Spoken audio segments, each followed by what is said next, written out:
Welcome back to the channel, guys. It's your girl Sumi here again. If this is your first time, thank you so much for clicking, and I hope you consider subscribing. To my OGs, thank you so much for always tuning in and coming back. So in today's video, I want to dedicate this video to people who are new to Canada, who are coming to Canada. It's that season again. I know I'm a little bit late, but I do know there's still people trooping into Canada by this time and will in the future. So I want to share the top 5 things. Is it 5 that I have? Okay, yes, I have 5 that I think you should do once you land Canada. So let's just get right into the video. I don't want to waste nobody's time. Let's talk about it. So the very first thing I want you to get or do when you land Canada is, this is obvious, you can't skip this, but I will explain why I'm bringing this in. Get your study permit, your work permit, or your PR card from your entry point. I think one thing people don't realize is that yes, you have the Canadian visa, yes, you're flying into Canada and you're in Canada now, but without your work or study permit, you cannot come, like you cannot leave the airport, you cannot leave in Canada. Okay, the visa is not the end, so beware of the way you carry yourself, the things you say when you land at the airport. When the immigration officers ask you questions at the immigration section after you land, be careful the kind of things you say. Answer your questions honestly. Don't give them any reason to not give you your study permit or your work permit. If they feel like you coming to Canada, you're coming in disguise, or you have lied in your application, or you have deceived them in one way or the other during your application, you will not be getting the permit that you need to come into Canada. So successfully get your work permit, and then we can move into the second thing is your SIN, your social insurance number. Now, without your social insurance number, you cannot work in Canada, whether as a student or a work permit holder, because we know as a student you're allowed to work, and work permit you're here to work, right? But without that social insurance number, SIN, you cannot work. And be very careful after you get your social insurance number. You make sure that no one has or knows your social insurance number. It's the link to anything money. It's the link. If someone has it, they can defraud you. And newcomers are very susceptible to fraud. I don't know how. It even happened to me. Like, I don't know how they get the number, but they somehow get your phone number when you land Canada, and you start getting bombarded with calls. Don't fall for any of it. If anybody calls you, I'm from your bank, I'm from CRA, kini, don't answer them. If CRA is looking for me, let them come and knock at my front door and look for me. Don't answer anybody that calls you. Don't answer. If you're not sure, do not give any information over the phone or via email. Okay, be careful of fraudsters. If you're coming as a student, you cannot work without your social insurance number, and you cannot even work until you start your program of study. You can get this done at Services Canada. They have offices all over the country in different provinces. Third thing, and I think this is very, very important. I know the first 2 things I mentioned are important, but this one is very important, because life in Canada can feel very isolating. It can feel depressing at times, especially during winter. Oh my god, my heart goes out to people that come during winter. Let me just tell you this: get yourself a community. Find a community. I know it sounds very trivial, like, out of all the things I need to do, my social insurance, my this card, my that, my bank account.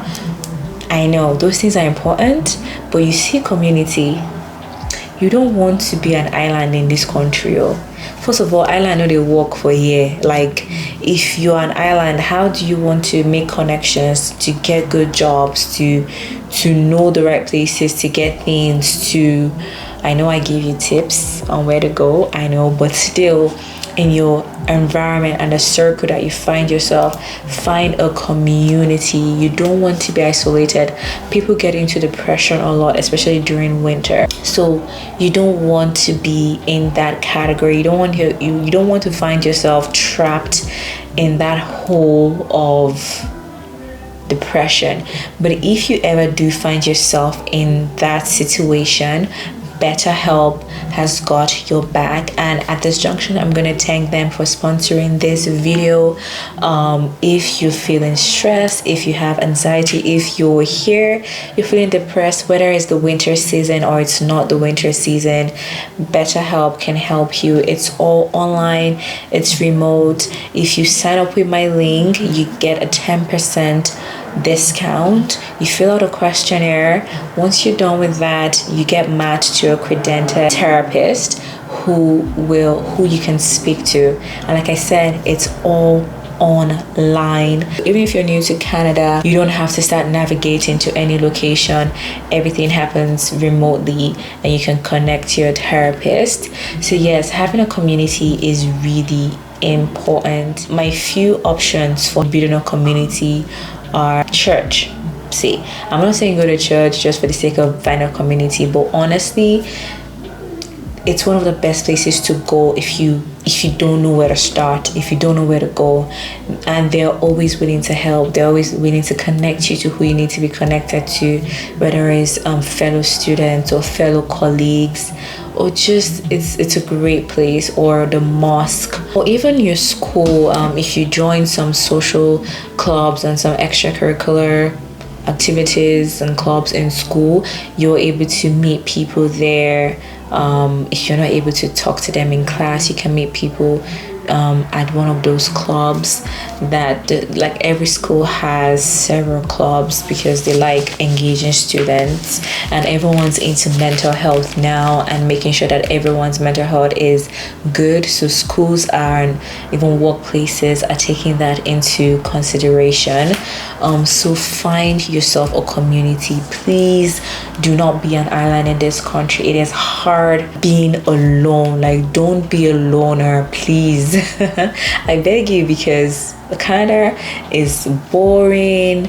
It can be very boring if you don't have the right people. It can get very boring. It can get very depressing. So please don't be an island. If you feel like you need to speak to someone for any reason, like I said, BetterHelp has got your back. Connect with them, sign up, and you get matched with a therapist that you can speak to. Fourth thing on my list is opening a bank account, but that's not the end of it. Opening a bank account with a bank that gives you a high credit limit. And I feel like this goes especially to international students, because coming in as an international student, not a lot of banks offer very good credit limits. I know for one, when I first got to Canada, and I got to Canada during the whole COVID era, I was given $500 credit limit. I know this might sound a bit foreign if you're not already in Canada and using the credit system, but I can explain it in the whole credit system in another video if it's something that you want. But when I first came to Canada, I was given $500 credit limit, which means I only had $500 in my credit card to use, and that is very, very low. But I've been in Canada for 2.5 years now, and it has increased. I don't mind saying it. It has increased to 1,500, which I feel like I deserve better. I deserve more credit. Okay, my bank, you know me, contact me and increase my limit.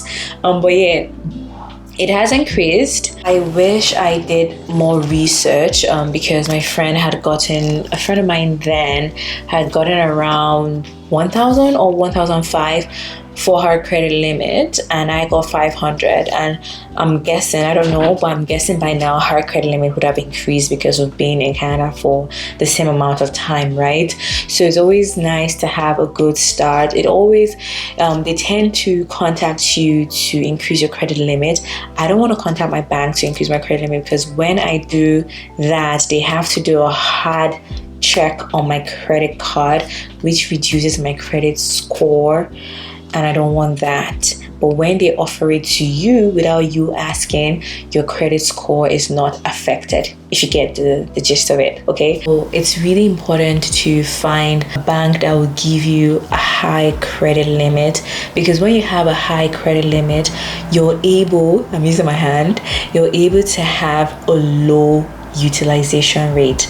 And utilization rates is one of the factors that's considered when computing your credit score. If you don't know already, credit scores are really important in Canada.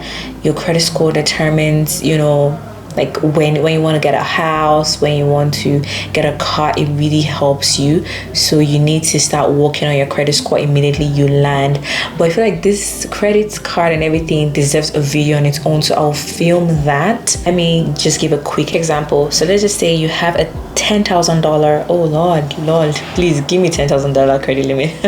But yeah, let's just say you have a $10,000 credit limit, yeah, and you use $2,000 of that money.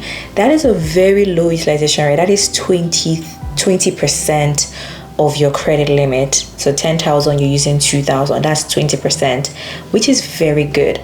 But imagine if you only had $4,000 credit limit and you're using that same 2,000 on your credit card. That is 50% utilization rate, which is no good. If you're using 50% of your credit limit, it shows that you're dependent on your credit card, and that's not good for your credit score. But if you're using 20% utilization rate, it shows that you are not fully dependent on the credit card that they have given you. It's a whole spiel. That's just a quick example. So yes, open an account with a bank that gives you a high credit limit.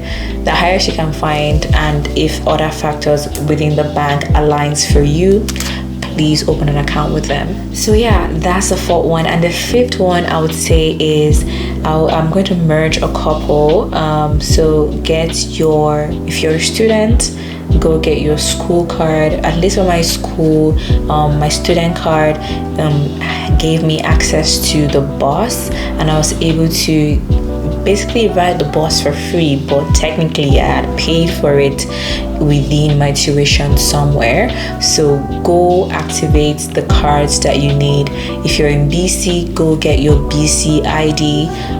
It's an important ID to have because you can use it for identification. Because what I was doing when I first came was carrying my passport around with me for identification purposes, because now you're going to open accounts, you're going to do a lot of things.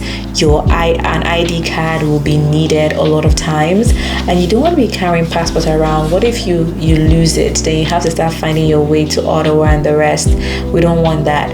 So get yourself the provincial ID card, whether that's BC, Ontario, wherever, so you can have that and allow your passport to sleep. I know it sounds minute, but I think it's an important thing as well. That's all for this video. I just wanted to come in here and give you guys some tips. I'm so excited. Please subscribe if you haven't. I will see you guys in my next video. Let me know what videos you want me to film, and I will absolutely film those for you guys. I'm excited. I am pumped to be creating content. So let's do this. Love you guys. Bye.